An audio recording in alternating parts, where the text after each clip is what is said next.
Thank you, Christian, for that.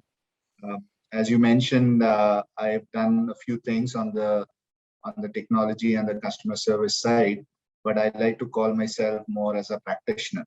While I manage things from a technology standpoint as well as from a digital sales standpoint. End of the day, I love to roll up my sleeves and get into the details of it, and that's how this whole presentation, when I was asked about, I wanted to share a few of my views, not as a presentation which is a lot of examples, but from our own experiences, from my own experiences over the years, what we have seen. And today I'm going to talk about a couple of things. I'm from the insurance world, and in the insurance world, as Christian just mentioned, there is a large intangible called this promise, which we sell to our customers, that when something bad happens, if and when something bad happens, then we are going to be there with you. Now, this is where the entire experience journey starts, because no one gets up in the morning, and says something bad. No human, being as such, gets up in the morning and says something bad is going to happen to me, and therefore I need insurance. It's always about two things. While as insurers, we try and educate, make people aware about the risk and different risks in their lives, and whether it's related to auto, whether it's related to health, whether it's related to a bunch of other day-to-day risks on the retail side, and of course on the corporate side.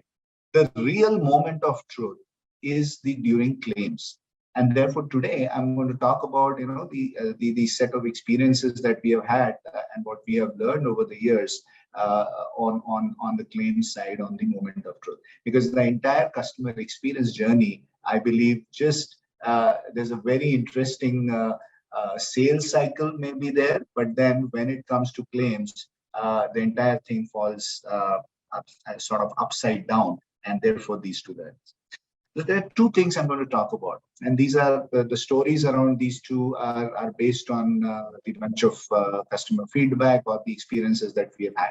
Just to give you a quick idea, I work for a company called Bajaj Allianz General Insurance Company. That's a joint venture in India between Bajaj Finserv. It's a large diversified conglomerate on BFSI side, and Allianz, and that's the world's largest insurer. From that standpoint, we serve around 100 million plus customers. We have around 74 million customer base, active customer base, and then 110 million overall base. So you can imagine the kind of scale and size that we are talking about. Two things we have noticed on the retail side, which are the learnings. One is trust. Now, it's a very loaded word. It means a lot of things, but how do you define it? And very simply, the definition of that we have tried to use, and I think this is, again, nothing new that we have invented, but it is what we have experienced over a period of time, is trust is inversely focused to self-focus, inversely proportional to self-focus. And what I mean by that is, the more the brand is looking at it from a customer's shoes, telling them very clearly what is covered or not covered, or what are the areas at which we will need some more information, say, in the entire journey from the customer, the better the trust is. Trust is earned. Obviously, trust cannot be, said that you can gain the trust in one day or a few days or this thing. This is a matter of years, over the years, and that's how insurance is. So as long as the customer experience journey that the brands undertake during the claims process sort of personifies this trust, then by reducing the self-focus, by increasing the focus on the customer, we've seen that helps the entire, not just the retention, but it also helps with the long-term association with that customer. The second is transparency. Now, how do you get transparency? There's a lot of content. I can talk about the technology side of things. On the MarTech side, content side, there is a host of tools available, and there are including Oracle and all. Everyone is doing great there, right? But from a brand standpoint, and the content that you put out there, it is in our hands. We understand it's very, very important to understand, not just personalize, but also understand that here, especially in the insurance journey, transparency is the key. And how do you achieve that transparency? You achieve that transparency by demonstrating that you're working in the best interest of the customer, best interest of our agents, best interest of the other partners that we are there. Therefore, each piece of content should reflect. I'm going to talk about a few stories around this on trust and transparency. Again, these are insurance specific examples. So trust at the moment of truth being claims. The first one, trigger claims at the point of claims with no need of filing. Typically, the entire paradigm around claims is that you actually need to file a claim to get your money, to get your claim. And what we did with very simple thing like a travel insurance is put out the entire contract on a smart contract sort of a model, not really the blockchain, but sort of a smart contract where the trigger is automatically placed so that if your flight gets delayed, we get to know about it instantly in real time, and the claims get triggered with no need for you to file the claim. The money is in your account. Now, this essentially changes the entire paradigm from saying that why do you have to go through the entire experience of even filing a claim? You can make the paper into a digital form. You can make digital also. These days the buzzword around digital is you can actually make the entire process straight through. But still, you have to actually file something or do some steps, even if it's a single click or 2 clicks or 3 clicks. You actually have to do it. Why should it be the case? So we kind of, looked at that paradigm from travel and now looking at other lines of business, especially our retail lines of business and personal lines of business. Where can we do this? Where you can trigger the claims at the point of claims with no need for filing. That changes the paradigm. Why I'm talking about this in a CX sort of a session, because whatever you do with content, whatever you do with CDP platforms, whatever you do with personalization, unless we solve this piece of actually changing the entire paradigm, it can be pretty content but of no use. Right? The second example I'm going to talk about is the settle on your customer's terms. So on motor insurance, auto insurance, for in India we call it motor. Here we looked at can we, if something unfortunate happens, now that could be from a fender bender to a slightly bigger or maybe something larger or bigger, as long as the customer is safe, as long as the medical attention is not needed. For that, there is a separate entire process that gets triggered. We ask the customer, the endpoint at that customer point, saying, why don't you take the pictures and upload it in real time through the app that we have given? Now, not just this is just part A of the experience. The moment they upload all the documents, all the relevant, and this could be the pictures, this could be the basic data which is already there in the app, we settle it on the spot. We settle the claim on the spot by saying up to a certain amount, you are authorized to get the claim. Now you either want to go to the authorized the garages or the workshops and therefore get your car settled in a cashless kind of a model there, or here is the amount that you're eligible for, and you can actually take that amount and get your car repaired anywhere you want, in any garage that you want. Now this is settling on the customer's terms, real time. Our machine learning and the backend engine runs on this, gets the years of learning that we have done and promptly presented to the customer.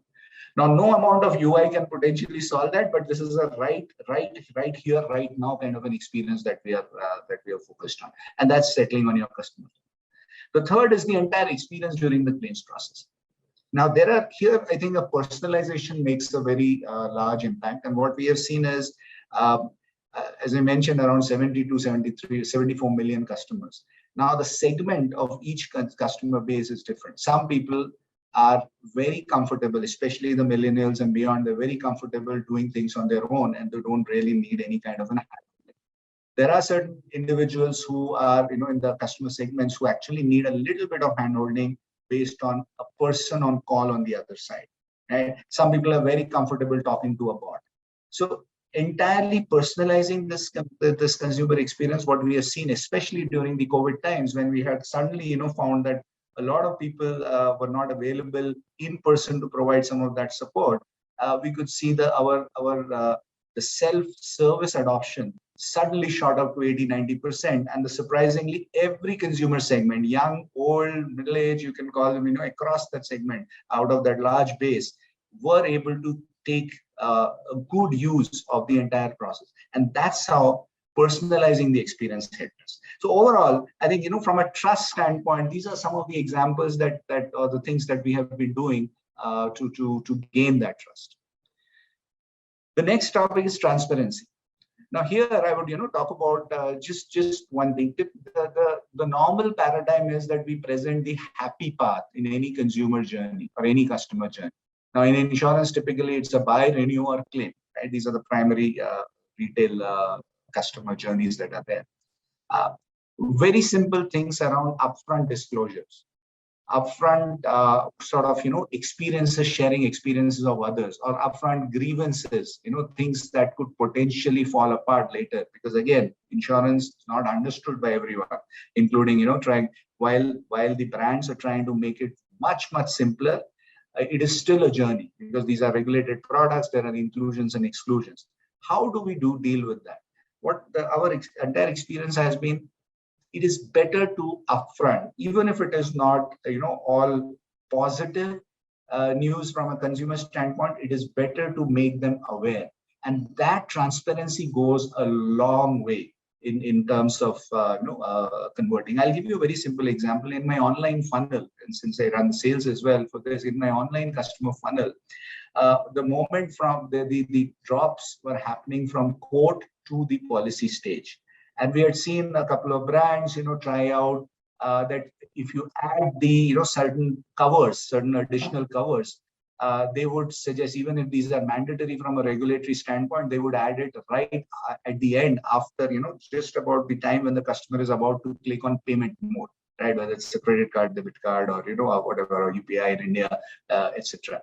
What we saw is, right after the quote stage, if we are able to give upfront information to the customer that, guess what, these are some of the mandatory covers, here are the benefits for those covers, and you should add them right now because here are the benefits, even though it increases your cost. I could see that my entire funnel got, the conversion funnel actually improved just because of these one or two simple steps, which are again contrary to the thinking that lowest price, you get the largest amount of clicks, and therefore your funnel, the conversion is much better. But we saw that it is much better to be transparent upfront from a customer standpoint, and that's how you should design your journeys. Finally, I want to, make one point again, cliched, but this is a topic where we say, why CX projects fail. What we have seen, and I don't take the credit of, putting these, the triangle and the inverted triangle. I saw something on LinkedIn which I like. And this is something that we have experienced as well. Typically CX projects, now, whether it is from a customer experience standpoint, whether it's from a tech standpoint, whether it is from, from a sales, standpoint, as we are running these projects, we are seeing that the focus is more on technology and the investment is more on technology. However, the benefit is exactly the opposite. The benefit is not really, on the tech. 75% of the benefits are on the better performance that generates that trust and transparency. And 25% benefit is actually, you can, put it on whether it is full-time equivalent FT people savings, whether it is related to operating costs, whether it's related to a bunch of other things. So it's almost like CX project. The biggest learning is that if you place trust and transparency at the heart of your CX projects, at the heart of everything that you do, you will come out a winner. And that's been our experience. Happy to share that with all of you. Thank you.